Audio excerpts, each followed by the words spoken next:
Bueno, buenos días todavía a todos. Buenas tardes eh, para quienes nos acompañan en Lisboa. Gracias por la participación y por darse el tiempo de escuchar algo más y tener una mirada, abrir una mirada, la mirada al paisaje que es de alguna manera nuestro fin, ¿no? Eh, la presentación que voy a hablar yo, tal como dice Max, ¿cierto? Tiene que ver con otra mirada. Es una mirada que más allá del tema de la reconversión industrial, es cómo se generó una gesta entre la industria, el asentamiento industrial y el paisaje. Y esta gesta es el asentamiento minero de Suel. Esa es una imagen de este asentamiento minero. Me gustaría partir con esta frase de Eduardo Martínez de Pisón. Él dice: el paisaje es un grado de civilización, exige y sobrepone al territorio, adquiriendo una mirada estética. Cuando uno se enfrenta a esta imagen, voy a poner el contexto, pero estamos situados en plena cordillera de los Andes, absolutamente aislados de cualquier tipo de civilización, y aparece esta lámpara encendida en medio de los Andes, ¿cierto? Esa es la intención, ¿cierto?, de que aparezca esta imagen nocturna. Eh, esta, este poblado, este poblado minero, es la idea, ¿cierto?, es dar cuenta de la mirada del poblador, del habitante, que no es una mirada de un montañista, sino que es la mirada de un minero. Es la mirada de un minero y la mirada de su familia. En este paisaje tremendamente antropizado, con una intervención, con una civilización allá arriba. Entonces, lo que vamos a ver, de alguna manera, ¿cierto?, es cómo se gestó todo esto, y qué significó, y qué significa, ¿no? Un poco de contexto, nos situamos dentro de las colonias industriales. Hay distintas aseveraciones, ¿cierto? Hay distintos nombres que dan cuenta de las colonias industriales en distintos lugares. Y las colonias industriales, eh, Francesco Dalcó dice que es un modelo urbanístico que representa una alternativa completa a la ciudad histórica, no tanto a causa de las formas en las que se estructura, cuanto por el hecho de asumir una única y nueva función, la fábrica, sin otros fines que los de la máxima eficiencia productiva, creando un sistema monocultural sin rupturas socioeconómicas. Ese es el fin, ese es el origen. La fábrica es la que origina esta civilización. Eh, Concepto, ¿cierto? Optimización de producción, concentración del capital y trabajo, aislamiento geográfico y organización autónoma son los grandes puntos que voy a desarrollar en el caso de Subel. Las colonias industriales se sitúan principalmente, según Garcés, Eugenio Garcés, arquitecto. Él dice que por un lado están situadas dentro en fuentes cercano junto a las fuentes de los recursos, que es el caso principalmente de la minería. Aquí hay una imagen de la salitrera de María Elena, acá en el norte grande de Chile. Otros casos son en las fuentes de energía, un poco como estaba comentando, ¿cierto? Elisa. En este caso aparece la ruta, ¿cierto?, del río Llobregat, ¿no?, donde está la industria lanera, también en la zona de Cataluña, en España, y esto se sitúa justamente junto a los ríos porque generando estos saltos de agua para poder generar la energía, para poder movilizar las máquinas, ¿cierto? Y en fuentes de comunicaciones que en este caso tienen que ver están asociados con grandes volúmenes manufactureros. En este caso, por ejemplo, es el company town del ferroviario de Pullman, en Chicago, Illinois, donde manufacturaban carros de ferrocarril. Por lo tanto, el volumen de la producción, ¿cierto?, era, era trasladado a través de estos espigones que aparecen ahí, ¿cierto?, y a través del río Calumet, que es el que estaba junto a este poblado. En el caso de nuestro país, ¿cierto? En el caso estamos situados, ¿cierto?, en Sudamérica. está trazada la cordillera de los Andes aquí, ¿cierto? Desde Venezuela hasta el extremo sur de Chile. Y ese es el origen principalmente de las compañías industriales, que es la minería, ¿no? La primera compañía industrial, la primera colonia industrial instalada acá en Chile fue la salitrera, ¿cierto? Y donde acá aparece, ¿cierto? Que fue una manera, ¿cierto? Fue un puente que realizó la salitrera entre la revolución industrial y la modernización del Estado de Chile.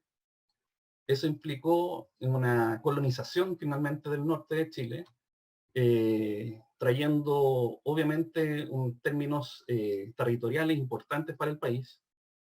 Y bueno, las salitreras, aquí aparece un plano, ¿cierto?, de donde están distribuidas todas las salitreras, y esa línea es la línea del ferrocarril que las va uniendo, ¿cierto? Entonces, en toda la zona de la Pampa del Tamarugal, acá, ¿cierto?, recaían en los puertos, aquí en el puerto de Iquique, aquí en el puerto de Pisagua. Estamos ya a una altura, a propósito de lo que hablamos anteriormente, ¿cierto? Estamos a una altura de 1200 metros sobre el nivel del mar. Estamos en el 1800, estamos a fin del siglo XIX. Luego, casi paralelamente, comienza a desarrollarse la industria minera a gran escala, ¿cierto? Nuestro país tiene una historia, ¿cierto?, de minería a baja escala, hay antecedentes precoloniales acerca de ello, pero la minería a gran escala es la que finalmente genera, construye esta otra civilización, ¿no? Acá, entonces, ¿cierto?, en esta imagen, en este mapa, aparecen las tres grandes compañías industriales acá en nuestro país. Chuquicamata, que está a 2.800 metros sobre el nivel del mar, en la zona norte.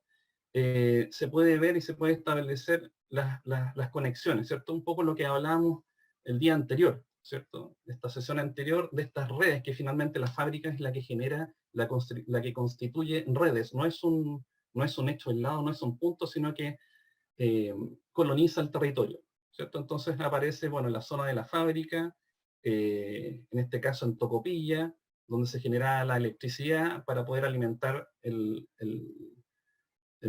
la fábrica en Chuquicamata, y por otro lado el material que se descargaba del puerto de Antofagasta. Situación similar sucedía en El Salvador y Potrerillos, ¿cierto? También en la zona de Atacama, ¿no? Y bueno, acá descargando en Chañaral y Taltal. Y finalmente estamos en Suel, que es la ciudad que nos compete. La gran diferencia, ¿cierto?, que la gran actividad minera del norte, Suel aparece como un hecho singular. Aparece, ¿cierto?, y se descubre, ¿cierto?, esta veta en los Andes centrales, ¿no?, donde hay unas mayores alturas, y más que lo más importante, ¿cierto?, de la zona de Suel, aparte de la altura, es lo escarpado de su territorio. Entonces, bueno, ahí aparece, ¿cierto?, toda su red y su conexión, donde se enlaza, ¿cierto?, con la red nacional de ferroviaria, y por un lado San Antonio y Valparaíso son los dos grandes puertos que desembarca el material. Esta es más o menos la zona de los Andes centrales, donde se ubica Suel, ¿cierto? Se ubica en una zona que es la media montaña, son 2100 metros de altura, y a un lado, ¿cierto?, el poblado más cercano, que es Rancagua, donde está el Valle Central. Tenemos el pie de montaña y la alta montaña. Estamos ubicados a 70 kilómetros de Rancagua, que es el poblado más cercano, como les decía, que está en el valle. Acá hay una imagen, ¿cierto?, de la ruta de la hoya, del río Coya, y en el punto donde aparece el Cerro Negro, ¿cierto?, se dividen las aguas, ¿cierto? En la zona alta está el río Coya, y en la zona inferior, o en la zona sur, se encuentra el río Teniente. Y es en ese encuentro de las aguas es el que aparece este promontorio de Suel en el Cerro Negro. Considerar que Rancagua, ¿cierto?, tenía y sigue teniendo una virtud de valle, una virtud agrícola, netamente agrícola. Por lo tanto, la mano de obra principalmente que existía en el lugar era una mano de obra campesina, agrícola. El atravieso, ¿cierto? El viaje desde el valle hasta la zona alta puede aparecer en esta imagen, ¿cierto? De origen glaciar, de origen geológico, absolutamente desprovisto de materia vegetal. Y así se encuentra, ¿cierto? Aquí, como les comentaba, en la zona norte está el río Colla, en la zona sur el río Teniente, y en ese calce, en ese encuentro de las aguas, es donde aparece el Cerro Negro y aparece esta nueva civilización minera. Es importante decir que esta nueva civilización, como habla Martínez de Pisón, trae además una cultura nueva. No existía en el lugar una cultura minera de esas dimensiones, ¿no? Por lo tanto, como les comentaba, toda la mano de obra que llegó a este lugar era principalmente agricultores, campesinos, que provenían de la quinta, de la sexta, la séptima, hasta la octava región, principalmente, y por otro lado, que será la mano de obra, y por otro lado, la zona gerencial, que eran norteamericanos, es decir, otra cultura, otro país, otro lenguaje. Un poco dar cuenta rápidamente de lo que significaba estar ahí adentro. Aquí, estos son imágenes de la época, ya que hay unas imágenes actuales, que dan cuenta de estar dentro de esta olla hidrográfica, dentro de estos paredones, dentro de, de esta condición de estar siempre con el paisaje enfrente, siempre estar envuelto en el paisaje. Aquí hay una imagen de los camarotes, ¿cierto? En estas condiciones como abisales, ¿no? En esta condición abrupta de la geológica, ¿cierto? Que es parte del cotidiano. Súbel entonces como una suerte de máquina, es como una maquinita. Y esto funciona como máquina, empezó a gestarse de una manera bastante intuitiva. Como les comentaba, esta fue la primera company town en la minería del cobre. Fue la primera experiencia la primera experiencia a esa escala en la alta cordillera. Por lo tanto, no había ningún tipo de experiencia en construir, en habitar este lugar. Por lo tanto, se generan ciertas estrategias que son importantes y son clave. Acá arriba está Súbel, están los dos ríos, ¿cierto? Y acá más abajo está Colla, que es un poblado que fue clave para alimentar Súbel. Acá se generó, ¿cierto?, una hidroeléctrica con Pangal, hay una cierta de poblados, ¿cierto?, que comienzan a electrizar, ¿cierto?, la zona del campamento. Y por otro lado, Colla fue fundamental, está a casi 900 metros de altitud, es un territorio bastante rico, productivo, por lo tanto se transformó también como en la despensa de Súbel, ¿cierto? Ahí estaba la ganadería, ahí se empezaron los norteamericanos, ¿cierto?, consiguieron grandes extensiones de terreno para cultivar, para tener el ganado, ¿cierto?, para de alguna manera tener leche, tener carne, tener todos los abastecimientos necesarios en esta zona alta.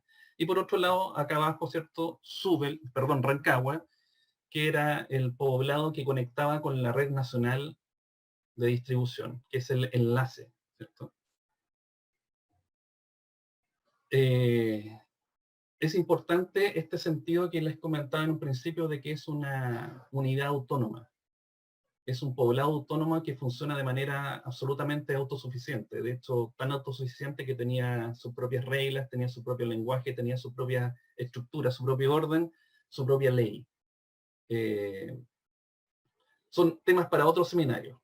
Lo que es importante recalcar es cómo esta máquina se comienza a gestar, ¿no?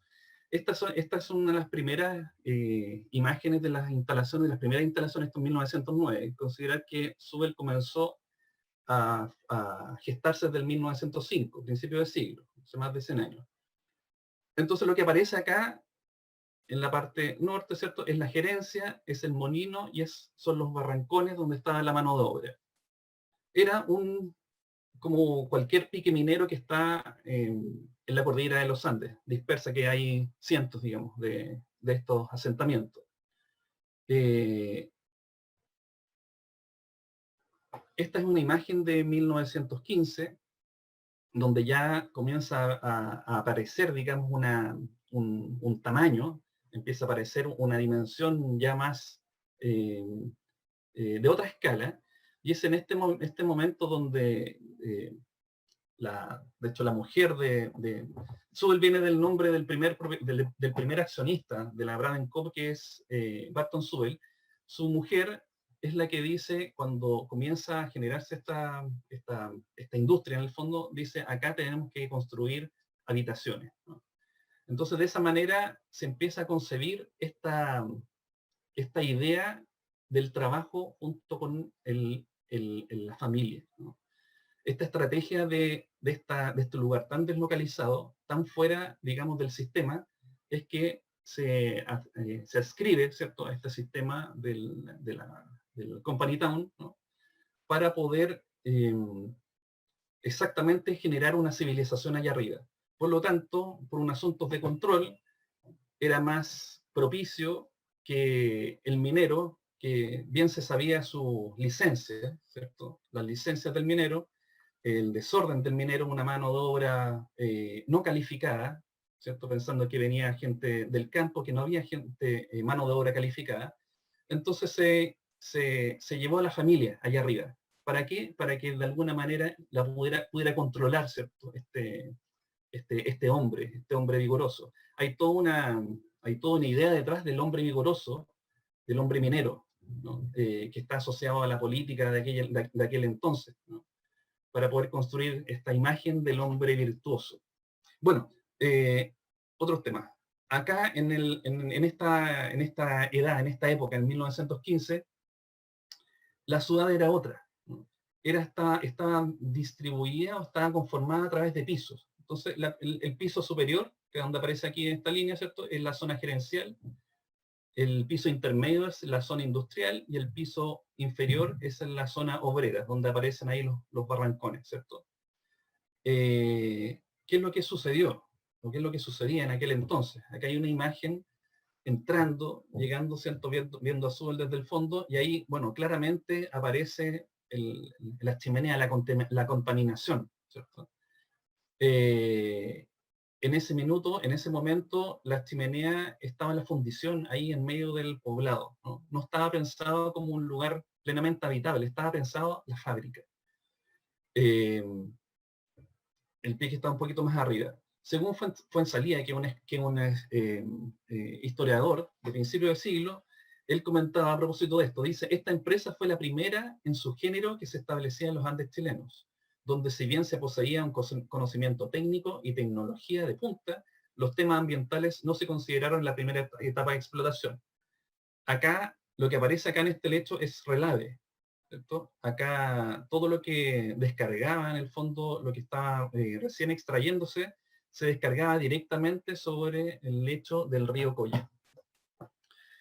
Que es lo que sucedió en el año 1921, sí, exacto, la chimenea, ¿cierto? Este ícono, tal como dice Schinkel, ¿no?, que este obelisco humeante, decide no ser industria y decide trasladar la chimenea a otra zona más alejada, que es Caletones, ¿cierto?, que está un poquito más abajo, a 1700 metros. Sube el parte de 2050 hasta los 2300 metros. En ese momento, entonces, ahí, que cambia su figura, ¿no? Ahora, Zubel no está conformada por pisos, sino que está conformada de manera elongada, de manera vertical. Es una ocupación vertical de este territorio que empieza a tantear en cómo se habita, ¿no? Esta imagen es de 1923. Esta imagen es importante de 1940 porque es previo, uno podría decir, como está el gran acomodo. Bueno, se puede ver y se puede entender cómo esta fábrica comienza a adquirir ribetes de poblado, ¿cierto? Empieza a envolver el Cerro Negro, pero sin considerar temas ambientales, perdón, temas climáticos, ¿no? Considera que estamos ya se consideran los temas ambientales. eh, Me olvidé aquí de una cosa bastante simple, pero claro, junto con el traslado de la chimenea a Caletones, se traslada el relave que descargaba en el río Coya, se traslada a una zona más alejada que es el relave de Barahona, que es en esa zona. Por lo tanto, de alguna manera se desagrega, ¿cierto?, estas partes contaminantes de la industria, que finalmente no es tan así, ¿cierto? Se entiende un poco, pero bueno, está en la capacidad la cantidad finalmente de, de químicos, ¿cierto?, que están arrojados o al agua o bien son arrojados al aire, que finalmente va a sucumbir.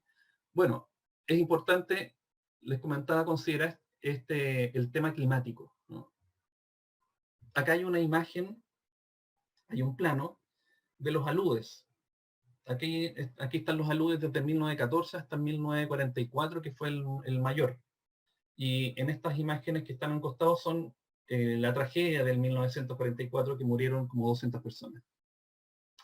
Se llevó a varios camarotes, como aparece abajo el 160, 161, todos esos puntos que están ahí marcados y en esa línea segmentada, todos esos fueron camarotes que fueron arrasados a través de los aludes.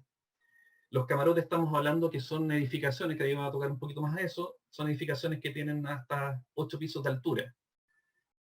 Por lo tanto, era importante, digamos, esta reconfiguración. Y aparece, por otro lado, el puente Pata de Gallo, que está ahí, que es el que traslada un relave, el que aparece ahí, ¿cierto? Esa estructura bonita que está atravesando ahí el río Coya. Y aquí en la zona baja aparece cómo se reperfila finalmente. Se relocalizan las edificaciones, se generan unos contornos, unos bordes, unos muros de contención, y el puente Rebolledo, ¿cierto? Este puente es una estructura de acero donde deja pasar y deja fluir, digamos, los aludes de estos crudos inviernos. Por otro lado, están las contenciones y los guardanieves. En las dos laderas, en la ladera, aquí está invertido, no me equivoqué, en la ladera norte y en la ladera sur, están atravesados estos cables, son unas estructuras colosales. Ahí aparece un poco la escala, ¿no? Hay unos personajes instalando estas mallas y al fondo aparece la imagen de Sewell. Es una, bueno, son de escalas, son escalas de la cordillera, son escalas de los Andes. Aquí aparece en la imagen toda esta serie como de heridos, ¿cierto? Como de trazos en esta ladera, para poder contener los pequeños aludes que se generaban en estas laderas. Confinado de alguna manera, como toda su orden, su estructura. Acá hay una imagen de 1950, 1960, ya en la imagen ya de invierno, aquí aparece ya un camino más trazado, qué sé yo. Y bueno, dentro de la estructura urbana, considerar que en Sewell no existe medio mecanizado, medio motorizado, ¿no? El promontorio del Cerro Negro es absolutamente peatonal. ¿Por qué? Por lo justo, ¿cierto? Las condiciones, finalmente las condiciones territoriales, hacen que esta fábrica se comprima, se densifique en este Cerro Negro, y su orden se comienza a ordenar en dos caras, ¿cierto? Como les comentaba, antes era por pisos, ahora es por cara. Entonces, la cara norte, ahí sí está bien escrito, la ladera norte es la vivienda y la ladera sur es la industria. Ahí aparece, y es una especie como de rompecabezas, ¿no? Que está como encajado uno con otro. Pero obviamente la ladera norte, que a nosotros que estamos en el hemisferio sur, ¿cierto? Es la ladera que recibe el sol, ¿cierto? Bueno, que era bastante apreciado en este lugar. Por lo tanto, en la ladera sur es donde se situaba la industria, lo interesante es que esto es absolutamente indisoluble. Zubel no se podría diferenciar, aquí está la industria, acá está una edificación de vivienda, acá es una pieza completa. Tanto es así que los edificios, cada una de las edificaciones, bueno, esto está construido también y está diseñado y fue construido, como les decía, en proceso, ¿no? Esto no fue diseñado en Nueva York, digamos, donde fueron donde tenían la oficina, como fueron principalmente las otras compañías industriales como Chuquicamata, Salvador, etcétera.